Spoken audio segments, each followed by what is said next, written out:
Yo, kembali lagi di channel Focuser Anime. Kali ini kita akan lanjut lagi nih alur cerita dari Assassin SMA ya guys ya. Dan tanpa berlama-lama lagi langsung aja kita mulai alur ceritanya. Di video sebelumnya, Alice sudah terdesak parah menghadapi mantan mentornya di Camp Forest, yaitu Viper. Saat Alice nyaris terbunuh oleh tembakan pistol dari Viper, tiba-tiba Ijin muncul menembak Viper dari jauh yang membuat dia terpaksa berlindung di balik cover. Di celah kesempatan itulah, Alice berhasil kabur dan ngebuat Viper benar-benar kesal. Dalam hatinya Viper bilang, "Sialan, Alice punya teman ternyata. Kukira dia akan datang seorang diri kemari," kata Viper yang kemudian buru-buru kabur dari lokasi persembunyian tersebut. Sedangkan Alice sendiri juga berhasil kabur dari sana. Ijin pun lalu menaruh kembali pistol di dekat salah satu mayat bawahan Viper, ya untuk jaga-jaga biar identitasnya nggak terendus pihak berwajib nantinya mungkin. Gak berselang lama, Alice pun tiba di kediaman rahasianya dengan beberapa luka berdarah di sekujur tubuhnya. Dia gak menyangka kalau anjing pemburu yang ditugaskan mengejarnya adalah Viper. Tapi yang membuat dia heran siapa yang membantunya untuk kabur barusan. Dalam hatinya dia bilang, enggak, siapa yang membantuku barusan itu gak penting. Yang lebih penting sekarang adalah Viper akan terus mengejarku kemanapun aku pergi. Kalau ini terus berlanjut, bukan cuma keberadaanku yang akan dia ketahui. Mereka bahkan akan segera tahu di mana lokasi adikku Andrew. Pertama-tama aku harus cepat kembali dan memindahkan lokasi Andrew dirawat. Aku harus cari cara lain. Tiba-tiba Alice tersentak kaget karena dia juga baru aja menyadari bisa aja Viper melacak Ijin yang punya hubungan dengannya di SW sebelumnya. Alice gak mau Ijin yang gak tahu apa-apa bisa ikut terlibat dalam masalah internal Forest ini. Itu menurut dia. Alice dengan sangat kesal langsung mengambil handphonenya menelpon Numbers. Wah, untuk apa ya kira-kira? Sedangkan Ijin sendiri saat ini sedang menaiki motor untuk pulang ke rumah. Dia nelpon dengan 006 untuk memberitahu kalau Forest mengerahkan seorang pemburu untuk menangkap Alice yang berkhianat. Ijin bilang sempat terjadi perselisihan di sini sebelumnya. Sepertinya orang yang dilawan Alice itu disebut anjing pemburu. Parahnya Alice dikalahkan dan kabur. Info itu membuat 06 kaget sih. Ijin pun ngelanjutin kemampuan anjing pemburu itu memang bagus, tapi dia benar-benar lawan yang gak cocok untuk Alice karena dia mampu membaca semua serangan Alice termasuk kebiasaannya. 06 terdiam mendapatkan info tersebut karena setahu dia Alice adalah yang terbaik di Forest. Sementara itu 002 baru aja kelar nelponan dengan Alice dan langsung mengadakan rapat kepada para Numbers di bawah kendalinya. 02 mengatakan kepada mereka kalau ada seseorang yang memberikan misi kepada Numbers, kepada mereka. Ya tentu aja dia adalah Alice. Alice meminta agar para Numbers melindungi seorang anak, dan anak itu adalah juniornya di SW Group sebelumnya. Alice memberikan pekerjaan kepada para Numbers untuk melindungi juniornya yang dia temui di SW. Para Numbers kaget dan langsung berpikir siapa yang Alice maksud itu. Barulah kemudian salah satu Numbers bilang, apa junior yang dimaksud Alice itu adalah 001. 002 langsung menjawab, ya menurutku sih begitu. Para Numbers lainnya hanya bisa diam dan saling menatap satu dan lainnya. Lalu 004 memecahkan kediaman mereka dan bilang, jadi Alice meminta kita untuk melindungi juniornya yang ternyata dia adalah 001. Omong kosong apa ini bangsat, kata 004 yang sangat kesal dengan permintaan bodoh ini. Bisa-bisanya ada yang memberikan misi kepada Numbers untuk melindungi anggota Numbers terkuat. Setibanya Ijin di rumah, 06 memberitahu kalau Alice meminta Numbers untuk melindungi Ijin dari anjing pemburu Forest. 06 mengatakan kepada Ijin sepertinya dia sedikit tertarik tuh kepadamu waktu di SW dulu. Ijin pun kejawab pasti bukan hanya itu alasannya. Sekarang dia udah menemukan orang yang mengejarnya. Dia mungkin mencoba melawan balik. Kemungkinan Alice berpikir untuk menangkap orang itu sebelum dia disergap ataupun membahayakan keluarganya. Firasat Ijin memang tepat. Selama beberapa hari ke depan, setiap sorenya Alice mengawasi Ijin yang pulang kantor dari SW seperti biasa dari salah satu ruangan gedung tinggi. Dia mencoba mencari setiap sudut menggunakan teropongnya, di mana Alice yakin Viper sedang mengintai Ijin. Yap, insting terbaik Forest memang benar. Saat ini dalam mobil Viper memantau Ijin. Dalam pikiran Viper, bocah SMA ini pasti ada hubungannya dengan Alice karena para bawahan yang ditugaskan untuk mengawasi Ijin satu persatu terbunuh. Dan di saat itu juga tepat dengan kemunculan Alice sebelumnya. Apa ini cuma kebetulan atau dia hanya menunggu kami untuk memulai mengejarnya? Apapun itu jelas bocah ini berhubungan erat dengan Alice. Alice pasti sedang menungguku di suatu tempat sambil mengawasi bocah ini.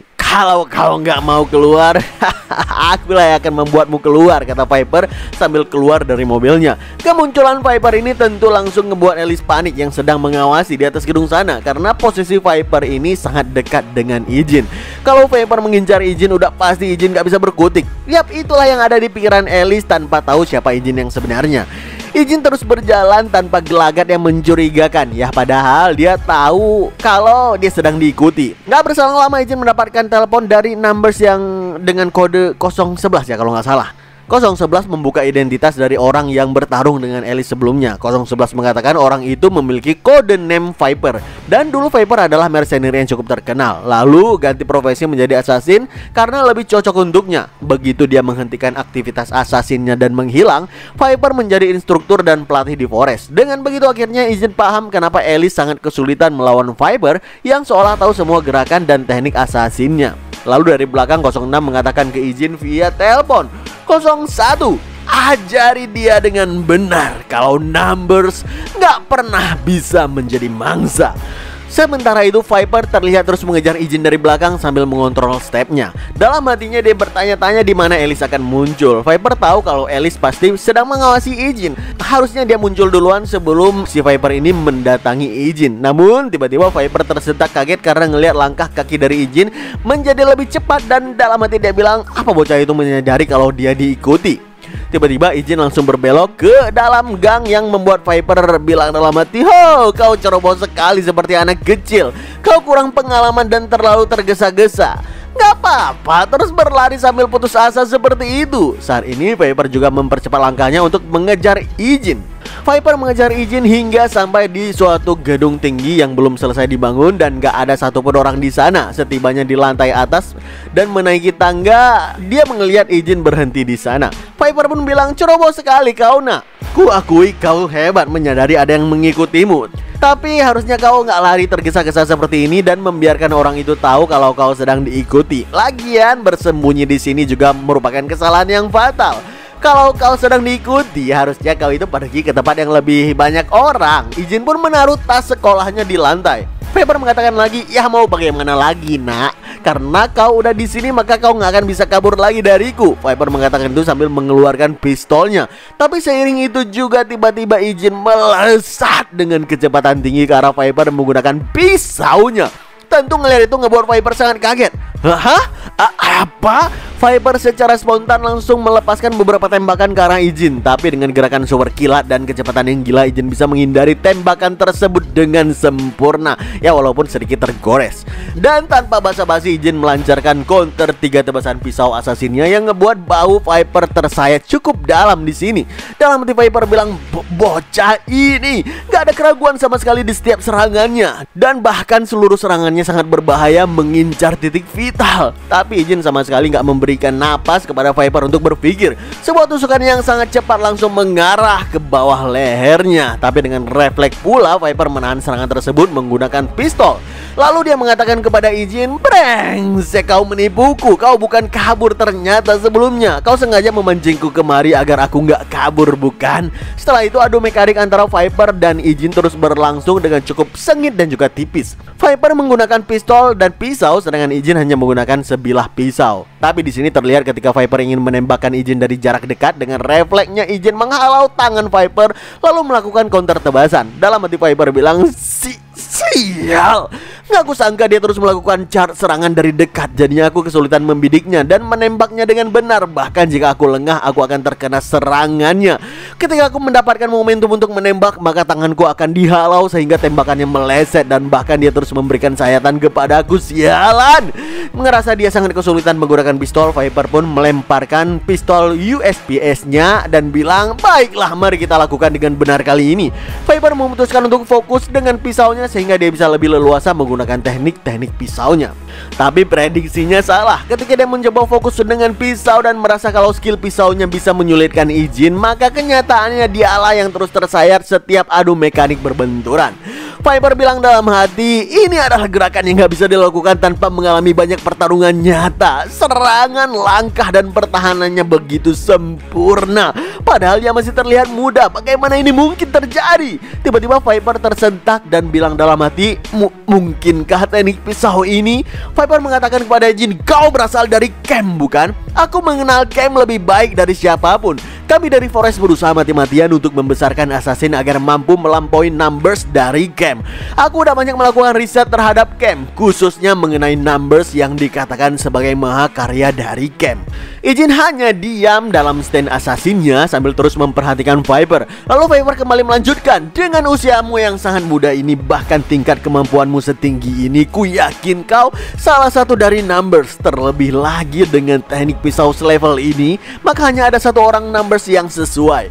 Kau 004 bukan? Enggak. Tapi auramu berbeda dengan 004 yang ku tahu. Siapa kau sebenarnya? Ijin hanya diam dan terus memperhatikan tanpa mengatakan apapun. Karena itu pula Viper bilang lagi, baiklah kalau kau nggak mau mengatakan apapun. Jika aku memburumu juga numbers yang lain secara bergantian, pasti akhirnya aku tahu siapa kau ini. Mungkin dalam hati Ijin dia bilang, deh nih NPC belagu banget. Ketika Viper sombong itu berusaha menyerang Ijin kali ini, maka setiap serangannya di-counter oleh Ijin dengan begitu telak dan sempurna tanpa celah sedikit pun. Seolah Ijin ingin memperlihatkan dan ingin mengatakan kepada Viper ini kalau level numbers yang barusan dia remehkan ini sama sekali berbeda dengannya dan bukan lawannya. Dalam sekejap puluhan sayatan langsung membanjiri tubuh Viper. Di situ Viper ngerasa kalau ini berlanjut maka dia pasti akan mati di sini. Viper mengeluarkan pistol cadangannya dan menembak depan-depanan ke Ijin, tapi tentu aja nggak ada satupun peluru yang bisa mengenai kecepatan refleks gila dari assassin terbaik dunia. Ngelihat ada celah untuk kabur, maka Viper pun langsung kabur secepat mungkin sambil bilang, sial, aku harus pergi dari sini. Gak mungkin aku bisa menang dalam pertarungan langsung dengan monster itu. Satu-satunya orang yang memiliki kemampuan setinggi ini, apakah dia 002, pemimpin dari para numbers? Tapi jelas 002 bukanlah tipe orang seperti itu. Tiba-tiba Viper menyadari sesuatu sampai langkahnya terhenti sejenak. Dia bilang, jangan, mustahil. Dia adalah 001 yang melegenda itu. Gak mungkin bukan? 001 kudengar udah lama mati. Baru aja dia sadar kalau dia ngelawan numbers terhebat dalam sejarah camp. Tiba-tiba Viper terhenti karena Alice udah membidiknya dengan pistol.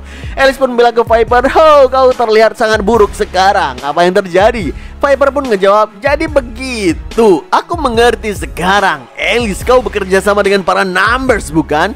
Alice selalu ngejawab lagi, ya, aku nggak tahu kau mengetahui itu dari mana. Tapi memangnya kenapa? Apa bedanya dengan Forest yang meminta numbers untuk menyingkirkanku?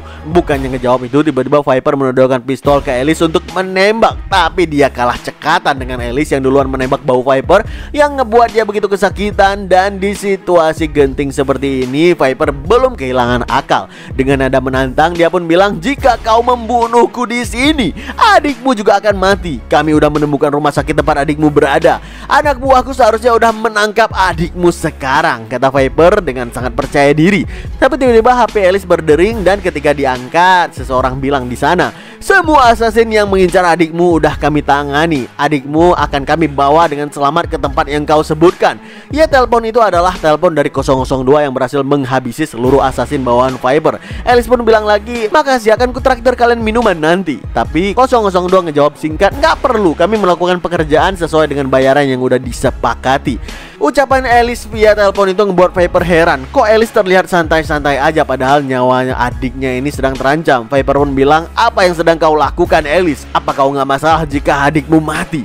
Mereka yang pergi ke sana adalah orang-orang yang telah aku besarkan dengan sangat hati-hati. Alice pun ngejawab, begitukah?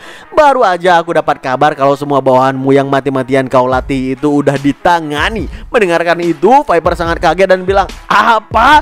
Gak mungkin, itu enggak. Belum habis Viper bicara, tanpa ampun Alice menembakkan pistolnya ke arah Viper.